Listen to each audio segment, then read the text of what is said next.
এদেশের যুবক এবং সকল জনতাকে সঙ্গে করে নিয়ে আমরা বলতে চাই, আমরা যদি এদেশের ক্ষমতায় যাই তাহলে আমরা এদেশের স্বাধীনতা রক্ষা করব।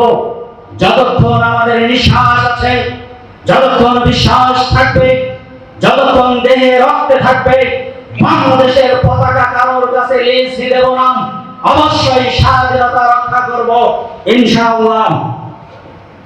আমরা করব একটি সুষ্ঠু নির্বাচনের ব্যবস্থা করব। যে বিগত দিন নির্বাচনকে ধ্বংস করা হয়েছে, আমরা দেশের মানুষকে সুষ্ঠু নির্বাচনের অধিকার ফিরিয়ে দেব এবং সুষ্ঠু নির্বাচনের ব্যবস্থা করব।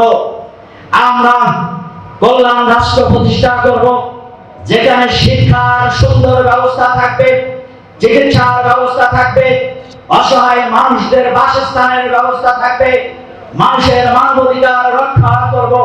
এমনি করে হাঁটি হাঁটি পা পা করে বাংলাদেশের মাটিকে একটি শান্তির মাটিতে পরিণত করব ইনশাআল্লাহ।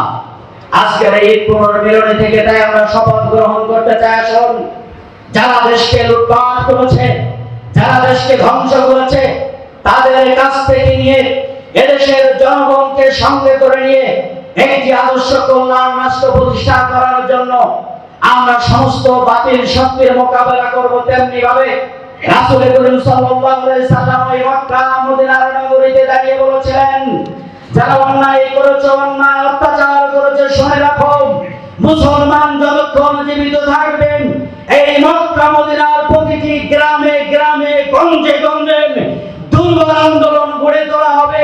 ঠিক তেমনি করে বাংলাদেশকে একটি আদর্শ রাষ্ট্রে পরিণত করার জন্য প্রত্যেকটা গ্রামে গ্রামে গঞ্জে গঞ্জে দুর্বল আন্দোলন গড়ে তুলব ইনশাআল্লাহ।